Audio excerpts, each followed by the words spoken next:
चलिए बेटा बेटा गुड मॉर्निंग। ठीक है बेटा सब बच्चे।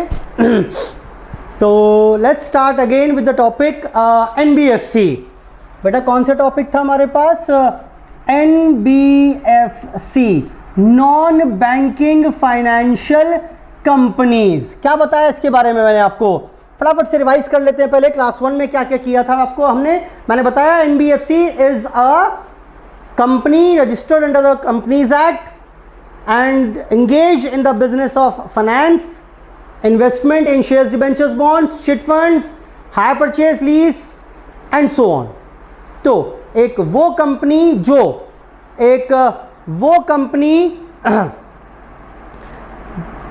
जिसका काम फाइनेंस प्रोवाइड करना होगा लेकिन बैंक ओपन नहीं कर सकती बिकॉज बहुत सारी फॉर्मेलिटीज पूरी करनी पड़ेंगी। तो we have gone with NBFC. फिर मैंने बताया कि टाइप्स ऑफ एनबीएफसी कई प्रकार की थी, रादर 2 प्रकार की थी। कौन कौन सी बेटा? NBFC deposit accepting, NBFC non deposit accepting. अब ये नॉन डिपॉजिट भी 2 प्रकार की थी, systematically important, non systematically important. याद आया कि नहीं आया? फिर मैंने इनकम रूल्स की बात की कि कैसे कैसे अपनी इनकम रिकॉग्नाइज करेंगे। तो इनकम 2 प्रकार की थी। कौन कौन सी बेटा? या तो थी इंटरेस्ट इनकम, या तो थी इनकम ऑन इन्वेस्टमेंट्स। इन्वेस्टमेंट्स के ऊपर इनकम होगी। इसमें अगर इंटरेस्ट है तो ये तो होगा अक्रूवल बेसिस पर, लेकिन अगर डिविडेंड इनकम है तो कैश बेसिस पर, या when dividend is declared by the investee company. लेकिन अगर एडवांसेस के ऊपर की इनकम की बात करें तो पहले चेक करना पड़ेगा कि एडवांस परफॉर्मिंग है या नॉन परफॉर्मिंग है। अगर परफॉर्मिंग है यानी सब कुछ ठीक ठाक है, लायक बच्चा है मेरे घर का, तो बेटा अब तो इसके ऊपर इनकम रिकॉग्नाइज करेंगे अक्रूवल बेसिस पर। लेकिन अगर नालायक बच्चा है मेरे घर का तो बेटा फिर करेंगे कैश बेसिस पर। जितना पैसा ले आए, जितना पैसा मिल जाए वही इनकम है। इस पर अगर नहीं भी मिला, अगर परफॉर्मिंग एसेट है, किसी को लोन दिया हुआ है और परफॉर्मिंग की कैटेगरी में है तो अक्रूवल बेसिस पर। फिर अगली बात ये आई कि सर एडवांसेस को परफॉर्मिंग या नॉन परफॉर्मिंग कैटेगरी में किस बेसिस पर रखिएगा, तो ये भी हमने बात की। ये देखो मैंने बताया कि कोई इंटरेस्ट या इंस्टॉलमेंट यहां ड्यू हुई, बेटा 1 महीने तक पेमेंट नहीं हुआ, 2 महीने तक नहीं हुआ, 3 महीने तक नहीं हुआ, स्टिल ये परफॉर्मिंग एसेट की कैटेगरी में रहेगी। लेकिन जैसे ही इस इंस्टॉलमेंट यहां पर ड्यू हुई थी, 3 महीने 1 दिन हो गए, भुगतान ना हुए, 3 महीने से ज्यादा हो गया मुझे पेमेंट ना मिले हुए, तो बेटा अब ये क्या बन जाएंगी? अब ये बन जाएगी एनपीए।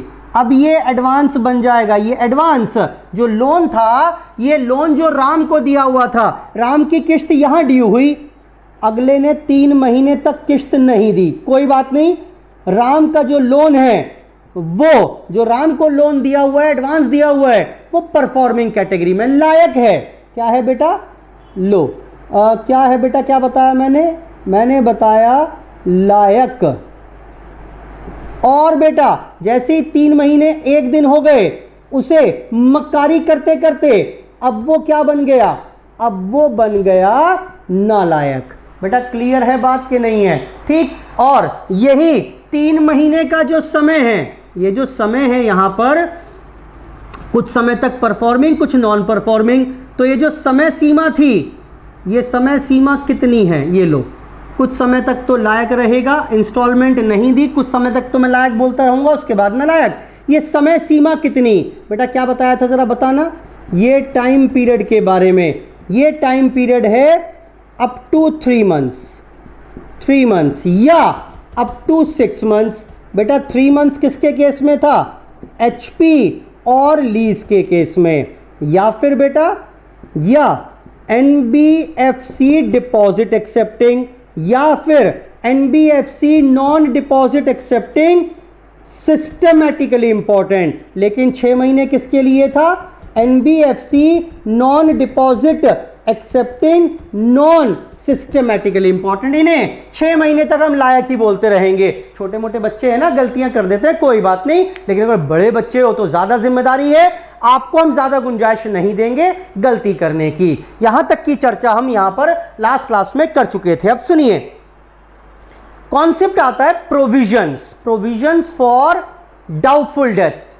कुछ सुना सुना सा लग रहा है कि नहीं लग रहा? कोई नई बात नहीं है। हम जब लोगों को उधार देते हैं ऑर्डिनरी बिजनेस में, बिजनेस हैं, डेटर्स हैं 1 लाख के, हम इन डेटर्स पर पीएफडीडी बनाते हैं कि नहीं बनाते हैं? कि भाई डाउट है मुझे, कुछ डेटर्स शायद पैसा नहीं देंगे अगले साल, और जब ये डेटर्स पैसा नहीं देंगे तो इसका मतलब पैसा डूब जाएगा। अकाउंटिंग कॉन्सेप्ट कहता है provide for all future losses. तो भैया भविष्य में कोई लॉस होने वाला है तो उसके ऊपर आज ही प्रोविजन बना लो। सिमिलरली अगर मैं एनबीएफसी की बात करूं तो इसने उधार दिया हुआ है, उस उधार का नाम क्या है? एडवांसेस। तो बेटा एनबीएफसी को भी तो डाउट है कि शायद ये पैसा कल को डूब सकता है, और जब डूब सकता है तो उसके ऊपर प्रोविजन बनाने पड़ेंगे। हम नॉर्मल बिजनेस में बना लिया करते थे अपने एक्सपीरियंस के हिसाब से, अपने अपनी प्रीवियस एक्सपीरियंस के हिसाब से, तजुर्बे के हिसाब से, जो मुझे ठीक लगता था मैं उसका प्रोविजन बना लिया करता था। लेकिन as far as NBFC is concern तो वहां पर गाइडलाइंस हैं। ऐसा नहीं कि जितना चाहे मर्जी आप प्रोविजन बना लो, नहीं, हम बताएंगे आपको कि प्रोविजन कितना बनाना है एडवांसेस के ऊपर। बेटा क्लियर है बात के नहीं है? जल्दी बोलो फटाफट से। हाँ जी सर। तो यानी कि अब जो मेरा मुद्दा है, अभी लिखवाता हूं सारी बातें, आप पहले समझो तो 2 बार करने को मिल जाएगा। बेटा ये एडवांसेस हैं, या तो परफॉर्मिंग हैं या नॉन परफॉर्मिंग है, या तो परफॉर्मिंग एडवांस है या नॉन परफॉर्मिंग एडवांस है। अब इनके ऊपर प्रोविजन बनाना है कि भाई कल को शायद पैसा डूब जाए तो इसके ऊपर प्रोविजन बनाना है मुझे। बात आती है प्रोविजन बनाएंगे कितना। तो प्रोविजन कैसे बनेगा, कितना बनेगा, वो बात की बात है। पहले यहां पर ये बोलती है गाइडलाइंस कि आप इन एडवांसेस को अलग अलग कैटेगरी में डिवाइड कर लीजिए। सर कर तो लिया, कुछ परफॉर्मिंग है, कुछ नॉन परफॉर्मिंग है। ये कौन है बेटा? लायक बच्चे। और ये कौन है घर के? बेटा नलायक बच्चे। हाँ जैसे आप हैं बेटा, सब एनपीए हो, नॉन परफॉर्मिंग नलायक बच्चे। क्लियर है बात? अब बात आई यहां पर कि आरबीआई कहता है पहले इनकी अलग अलग कैटेगरी बनाइए अगर आपको बनाना है provision for doubtful deaths on advances. अभी लिखवा रहा हूं सब कुछ मत लिखना। इसके हिसाब से for the purpose of making provisions आपको एडवांसेस को अलग अलग कैटेगरी में डिवाइड करना पड़ेगा। मैंने जी बताओ, आप भी बताओ कैसे करना है। या तो होंगी स्टैंडर्ड एडवांस, या तो कौन सी होंगी जल्दी बताओ? या तो होंगी स्टैंडर्ड एडवांसेस। सर ये स्टैंडर्ड कौन से हैं? आओ सुनो बेटा, ये जितने भी परफॉर्मिंग एडवांस हैं इन सबको ही क्या कहेंगे हम? इन सबको ही कह देंगे स्टैंडर्ड एसेट भी। स्टैंडर्ड एसेट भी, इन सबको कह देंगे स्टैंडर्ड एसेट भी। यानी इस पैसे की मुझे कोई चिंता नहीं है। इस पैसे की जो एडवांस स्टैंडर्ड एसेट की कैटेगरी में है उसकी कहां चिंता है? भले मानुस हैं, लायक लोग हैं, क्या ये पैसा लेकर भागेंगे? क्या ये डूब जाएंगे? Answer is no. तो क्या इस पर प्रोविजन की आवश्यकता है? जल्दी बोलो बेटा, क्या इसके ऊपर कोई प्रोविजन की आवश्यकता है? सर कहां जरूरत है इस पर प्रोविजन की? हां, आरबीआई ने भी कहा कि इनके ऊपर प्रोविजन की आवश्यकता नहीं है, बिल्कुल ना के बराबर 0.40% और 0.25% हम प्रोविजन क्रिएट करेंगे, ना के बराबर। ये 0.4% है, 1% से भी कम है। सर ये 2 क्यों लिखी हैं? ऑब्वियस सी बात है, दोनों अलग अलग हैं। अगर हमारे पास non NBFC, non deposit, non systematically important है, जो तीसरी कैटेगरी वाली थी बेटा, उस पर सबसे कम प्रोविजन, बाकियों पर, बाकी कौन कौन सी बची जल्दी बताओ? NBFC deposit accepting, NBFC non deposit accepting, NBFC deposit accepting, NBFC non deposit systematically important.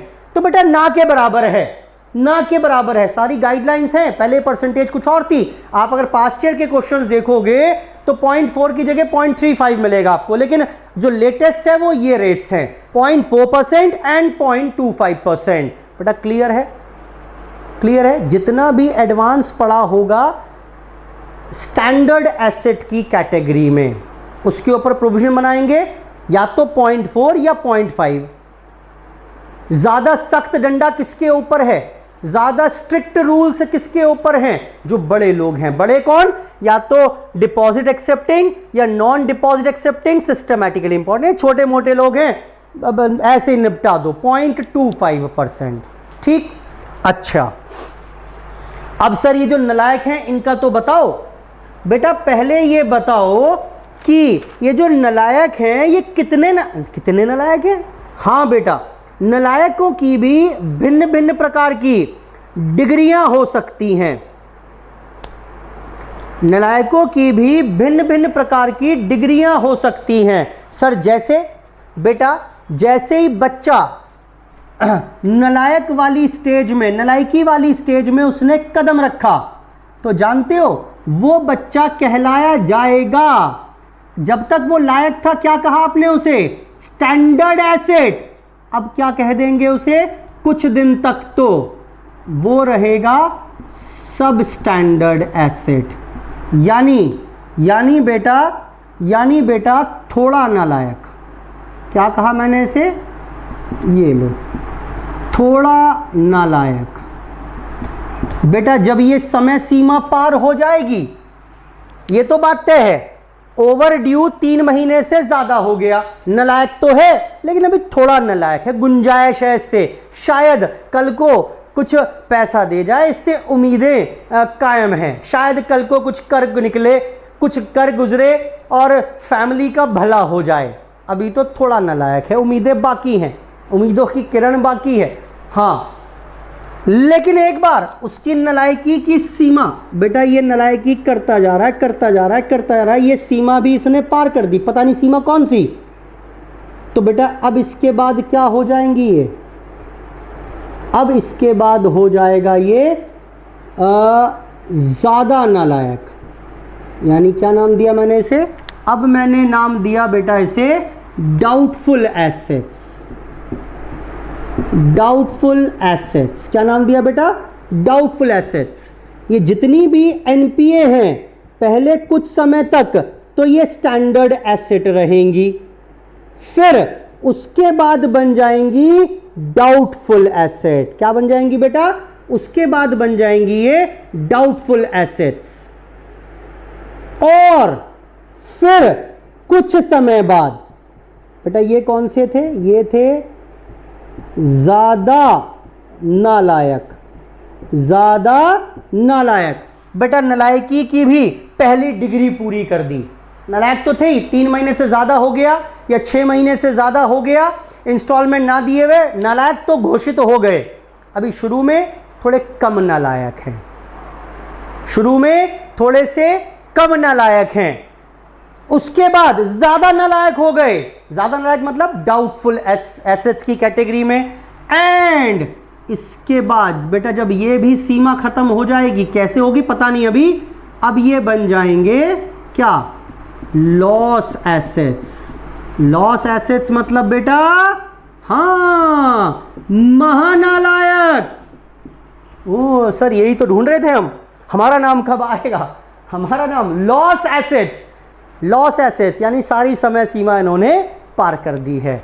Clear है बात बेटा? अब इनसे कोई उम्मीद नहीं है। अच्छा ऐसे ही पूछ रहा हूं वैसे मैं आपसे, प्रोविजन बनाना है, सबसे ज्यादा या सबसे कम किस पे बनाओगे? ऑब्वियस सी बात है, इस पे सबसे कम बनेगा, इस पर उससे ज्यादा, इस पर सबसे ज्यादा। सबसे ज्यादा क्या? इस पे तो 100% ही बना दो। अभी मैं प्रोविजन की बात नहीं कर रहा, अभी मैं प्रोविजन बनाना है तो इसलिए एडवांसेस के कैटेगराइजेशन की बात कर रहा हूं। तो मैंने क्या बताया?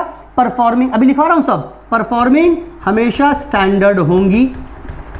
अब नॉन परफॉर्मिंग जो हैं वो कुछ समय तक सब स्टैंडर्ड कहलाई जाएंगी, फिर वो डाउटफुल बन जाएंगी और उसके बाद लॉस कैटेगरी में चली जाएंगी। और इन सब के लिए अलग अलग परसेंटेजेस हैं जो आपको ध्यान रखनी है। बेटा ये रहेगी हमारी आज की चर्चा।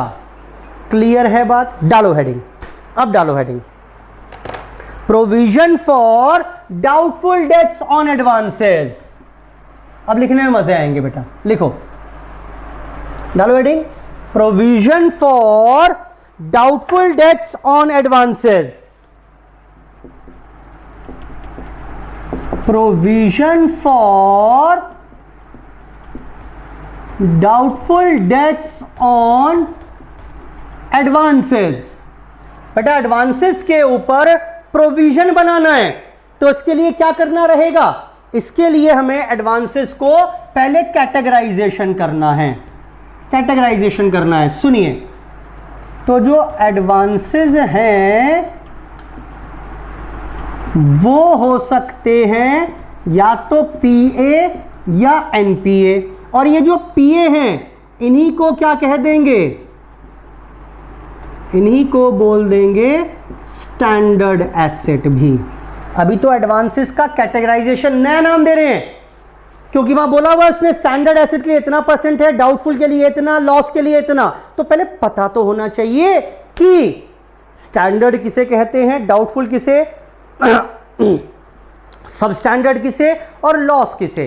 तो लिखें पहले इसको। तो परफॉर्मिंग जितने भी होंगे वो तो हो गए स्टैंडर्ड, स्टैंडर्ड। अच्छा, अब ये जो नॉन परफॉर्मिंग हैं ये कुछ समय के लिए रहेंगे। कुछ समय के लिए क्या नाम रहेगा इनका? थोड़े नालायक, सब स्टैंडर्ड एसेट्स। कुछ समय के लिए रहेंगे सब स्टैंडर्ड। तो कुछ समय सीमा क्या है अभी बात करते हैं उसकी। फिर हो जाएंगे डाउटफुल एसेट्स, ज्यादा नालायक, और फिर हो जाएंगे महानालायक, loss assets, loss assets. Note करो बेटा इसको भी, हाथ के हाथ नोट करते चलो मेरे साथ साथ। प्रोविजंस हैं, प्रोविजन बनाना है तो एडवांसेस का कैटेगराइजेशन कर रहे हैं।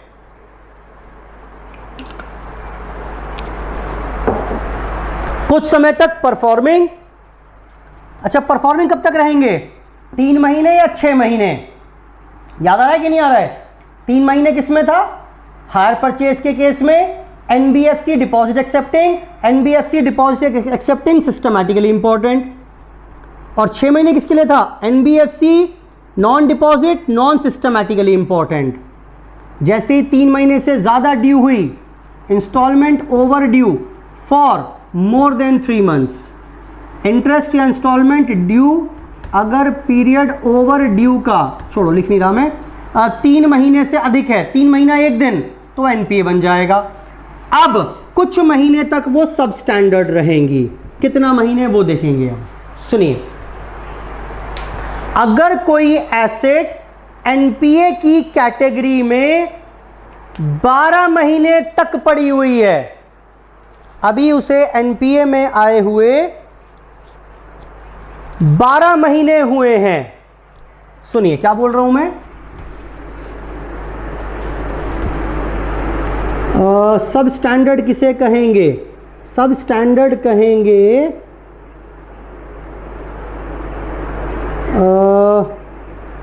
ऐसे लिख लो, 2 चीजें हैं। पीरियड, पीरियड 12 मंथ्स, पीरियड ऐसे भी मत लिखो इसको ऐसे मत लिखो, पहले एक नोट लिखिए इसमें नीचे स्टैंडर्ड एसेट के बारे में लिखना। चलो स्टार लगा के लिखो नीचे स्टैंडर्ड एसेट के लिए पहले ऑल एडवांसेस, नीचे लिखना बेटा स्टार लगा के सब स्टैंडर्ड में, फिर लिखवा दूंगा इसमें ही time period. All advances which are classified as NPA, all advances which are classified as NPA will be classified as substandard,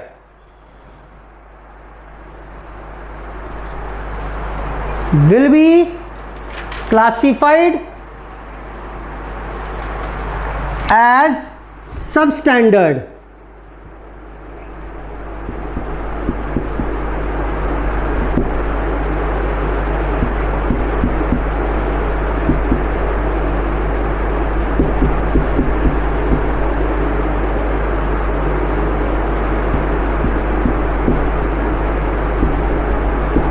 मैं थोड़ा सिंपल सरल शब्दों में लिखवाने का प्रयास कर रहा हूं उसको। विल बी क्लासिफाइड एज सब स्टैंडर्ड, तो एनपीए में आ गया, एनपीए में आने के बाद कुछ समय तक सब स्टैंडर्ड रहेगा। कब तक? 12 महीने तक या 18 महीने तक। 12 महीने किसके लिए है? ये तो है जी NBFC deposit accepting, NBFC non deposit systematically important, और ये किसके लिए है? NBFC non deposit non systematically important, non deposit non systematically important. Period less than 12 months of NPA, period less than equal to 18 months of NPA. Note करें बेटा। तो अगर NPA में आए हुए उसे अभी 12 महीने हुए हैं या 18 महीने हुए हैं दूसरे केस में, तब तो उसका नाम सब स्टैंडर्ड रहेगा, तब तो उसका नाम सब स्टैंडर्ड रहेगा। लिखें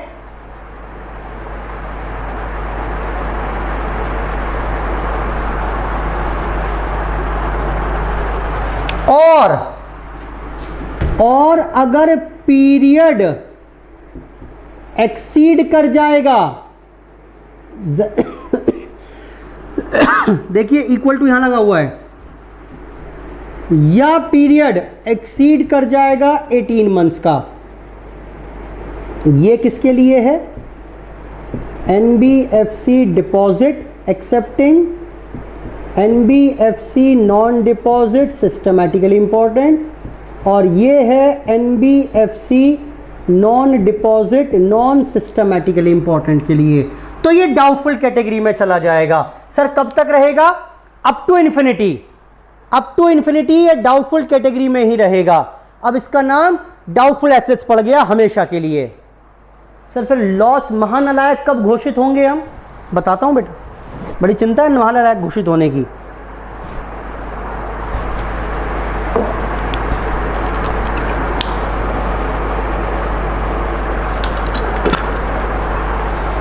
और जब डाउटफुल में चला गया तो उसके बाद वो बन जाएगा लॉस एज आइडेंटिफाइड। लिखवाना चाह रहा हूं मैं इसमें, चलो लिखो, एक काम करो, आपने सब स्टैंडर्ड लिखा होगा, पहले इसके लिखो पूरी बातें। क्या लिखा था सब स्टैंडर्ड बेटा, बताना जरा मुझे। सब स्टैंडर्ड में लिखवाया था मैंने आपको, all the advances which are classified as NPA are classified as substandard asset for the period of, ये लिखा था आपने, for the period of, लिखो उसके आगे, for the period of, for the period of up to 12 months of NPA। ये किसके लिए था बेटा? ये तो था NBFC deposit accepting, NBFC non deposit systematically important, और ये था up to 18 months of NPA किसके लिए? ये हम नीचे जो आपने स्टार लगा के लिखा है ना डेफिनेशन इसकी, उसमें लिख रहे हैं non deposit non systematically important. अब लिखो उसके बाद हेडिंग डाउटफुल एसेट्स, लिखवा रहा हूं कुछ कुछ बातें इसमें। डाउटफुल एसेट्स लिखना बेटा, डाउटफुल एसेट्स में लिख लीजिए। डाउटफुल एसेट्स में लिखें, क्या लिखेंगे? आफ्टर कंप्लीशन ऑफ, जब ये एनपीए में आए हुए 12 महीने या 18 महीने पूरे हो जाएंगे तो उसका नाम क्या पड़ जाएगा? अब पड़ जाएगा डाउटफुल एसेट्स। कब तक रहेगा? इन्फिनिटी तक, उसका नाम अब डाउटफुल ही पड़ा रहेगा, up to infinity. There is no maximum time limit. जैसे 12 महीने तक स्टैंडर्ड की कैटेगरी में रहा, फिर वो डाउटफुल में चला गया। सर डाउटफुल में कितने दिन तक रहेगा? डाउटफुल में इनफाइनाइट पीरियड तक रहेगा। लिखो doubtful assets after completion of above 12 months or 18 months, after completion of above 12 months or 18 months, जब आप ये 12 महीने या 18 महीने का समय सीमा पूरी कर लेंगे, the advance will be classified as doubtful asset. The advance will be classified as doubtful assets after completion of above 12 months or 18 months. The asset will be classified as doubtful asset, will be classified as doubtful assets. लिखे there is no maximum limit, there is no maximum limit for an advance, there is no maximum limit for an advance to remain in this category, for an advance to remain in this category. इस category में रहने के लिए कोई maximum limit नहीं है। जैसे कोई भी एडवांस परफॉर्मिंग में कब तक रहेगा? 3 महीने तक या 6 महीने तक। 3 महीने तक डिफॉल्ट किया, परफॉर्मिंग नाम रहेगा, उसका स्टैंडर्ड नाम रहेगा, या कुछ केसेस में 6 महीने। समझ रहे? 3 महीने 6 महीने किसके लिए हैं ये? ठीक। उसके बाद एक बार 3 महीने का समय सीमा समाप्त हो गई, उसका नाम पड़ जाएगा एनपीए, और एनपीए में ही आते ही उसका दूसरा नाम होगा सब स्टैंडर्ड। और 12 महीने तक अप टू 12 मंथ्स उसका नाम सब स्टैंडर्ड ही रहेगा। एक बार 12 महीने और खत्म हो गए डिफॉल्ट के नलायकी करते करते, अब वो बड़ा नलायक बन जाएगा, यानी डाउटफुल एसेट, और वो हमेशा के लिए बड़ा नलायक ही रहेगा। सर महानलायक कब बनेगा? When it is announced by the NBFC या आरबीआई। उन्होंने कहा भैया क्या है ये, इतना 7 साल हो गए, 8 साल हो गए, पैसा आ नहीं रहा, ब्याज आ नहीं रहा, आपने बड़ा नलायक बता रखा है, तो ये तो महानलायक घोषित करो ना, इन्हें खत्म करो कहानी इनकी। So these are declared by NBFC, और आरबीआई रेगुलेटर्स आएंगे और वो अनाउंस करके जाएंगे। कोई टाइम पीरियड नहीं है भाई, वो क्या बोलने वाले। देखो ना आप, कोई एसेट है डाउटफुल चल रही है, हम बोल रहे हैं कौन है जी ये जी बड़ा नलायक है, 8 साल हो गए, 8 साल से कोई ब्याज कोई इंटरेस्ट नहीं आया, कोई इंस्टॉलमेंट नहीं आई, तो ठीक है ना, उसे कहाँ बड़ा नलायक, तो महानलायक घोषित करो उसे। तो दैट इज अनाउंस्ड। लिखिए नेक्स्ट हेडिंग लॉस एसेट्स, लिख लो loss assets. An advance will be classified as loss assets, an advance will be classified as loss asset on the recommendation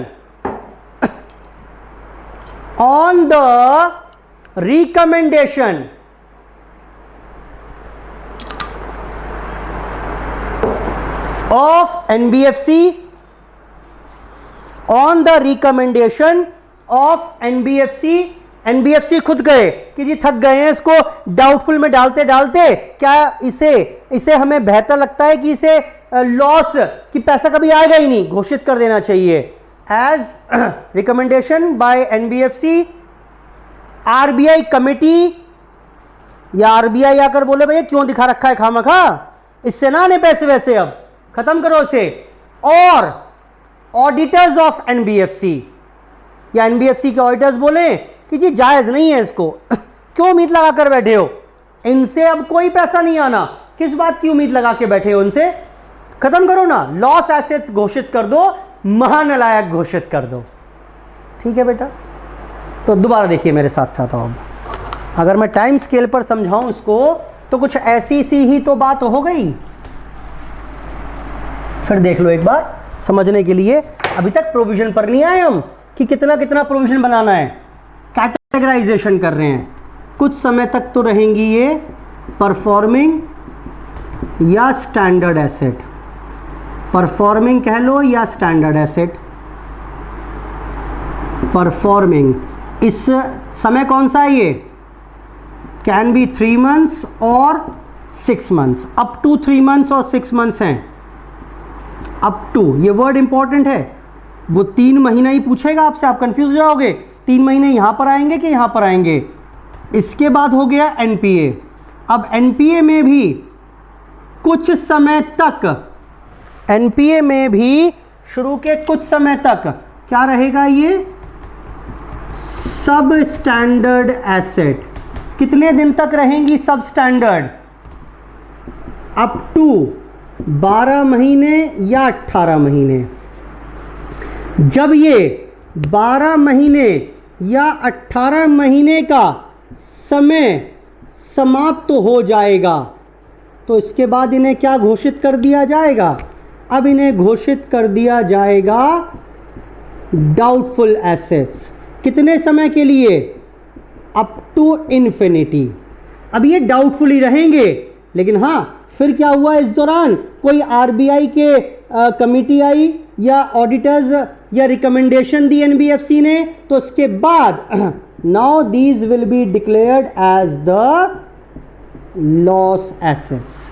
I hope सारी बात क्लियर हो गई होगी। आई hope सारी बात यहां पर क्लियर हो गई होगी।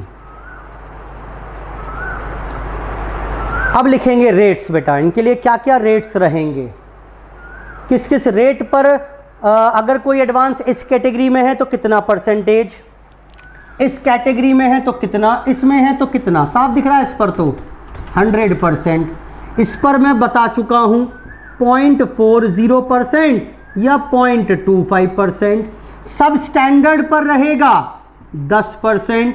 रही बात डाउटफुल कैटेगरी में, तो डाउटफुल कैटेगरी में अगर जो एडवांस है वो अनसिक्योर्ड है, जितना भी अनसिक्योर्ड पोर्शन है उस पर रहेगा 100%।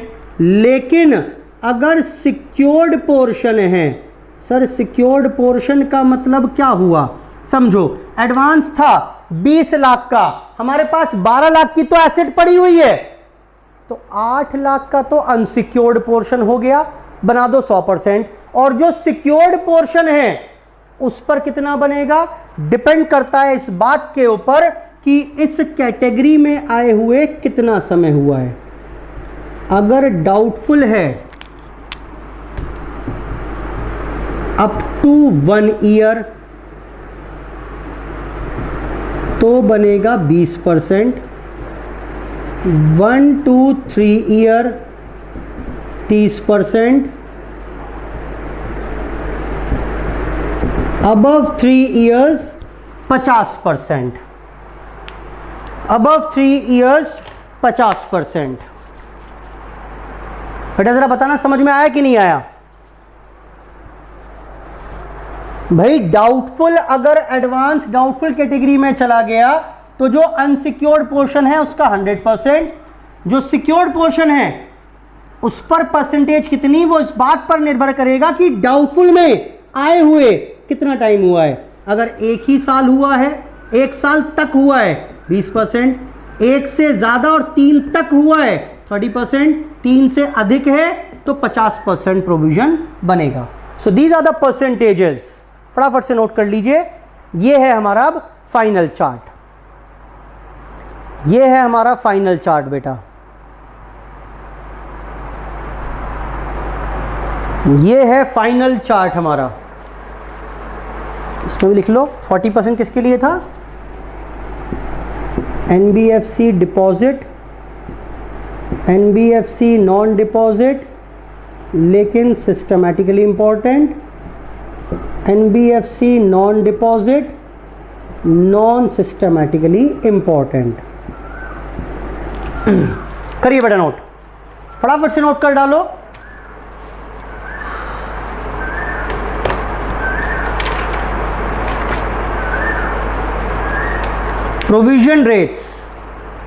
Provision rates for doubtful debts कि प्रोविजन कितना कितना बनाएंगे एडवांसेस के ऊपर। तो पहले उसके लिए you need to classify the advances. एक बार एडवांसेस कैटेगराइज हो गए तो उसके बाद आप बना पाइएगा।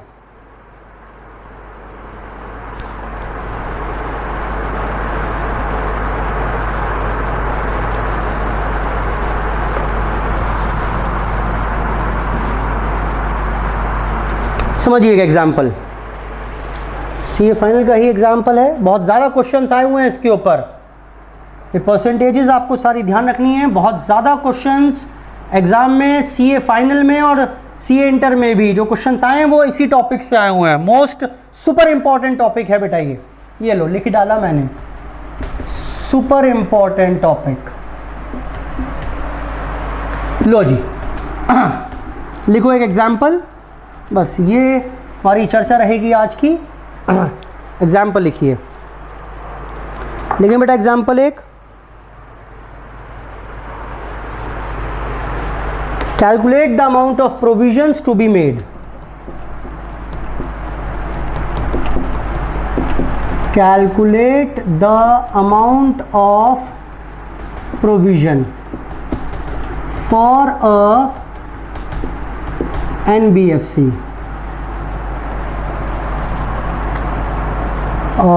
यहाँ दिया हुआ है इसने एडवांसेस दिए हुए हैं, कौन कौन से एडवांसेस हैं, और फिर उसने बता दिया एडवांसेस के साथ कि कितने कितने अमाउंट के एडवांसेस हैं, एडवांसेस कौन से हैं और कितने कितने अमाउंट के एडवांसेस हैं। तो उसने खुद क्लासीफाई करके वो बताएगा आपको, वो हमेशा क्लासीफाई करके बताएगा आपको। जैसे उसने बता दिया स्टैंडर्ड एसेट है इन लैक्स, 10,000 लाख की,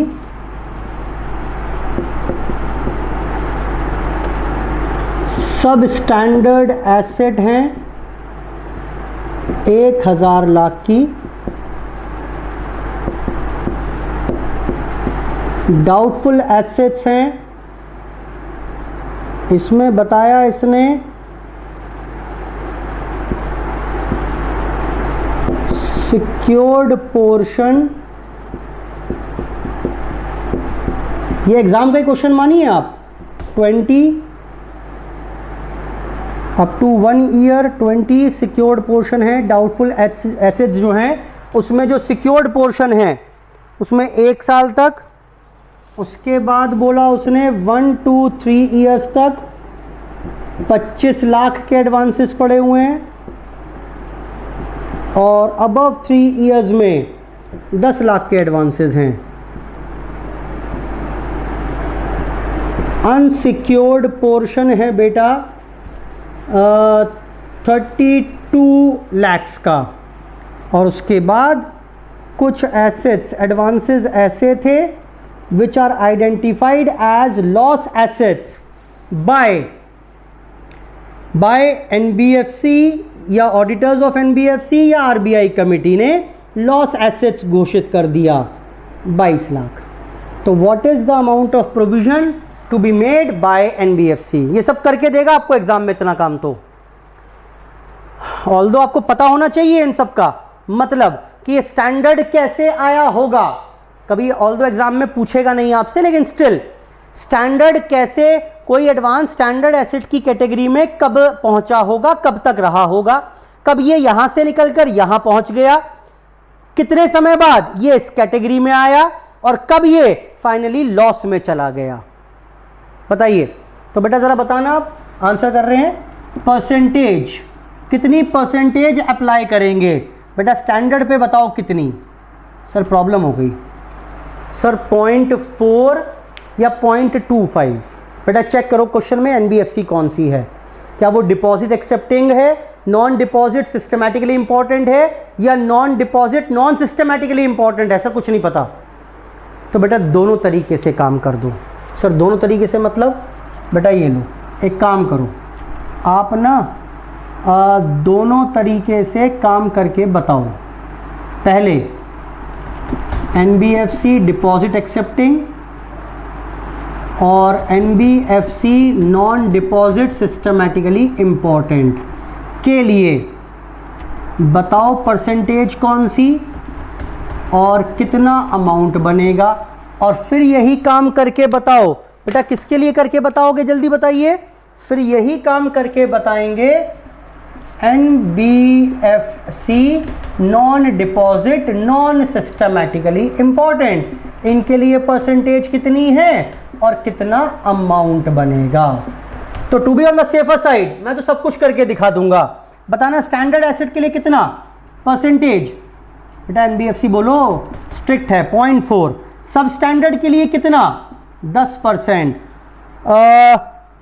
सब स्टैंडर्ड के बाद सिक्योर्ड अप टू 1 ईयर 20%, फिर बताओ बेटा 30%, 50%, अनसिक्योर्ड पोर्शन और लॉस एसेट्स भी 100%। बेटा अमाउंट क्रिएट कर लो, यहां पर बस एक फर्क आएगा 0.25%, rest all percentages will remain same.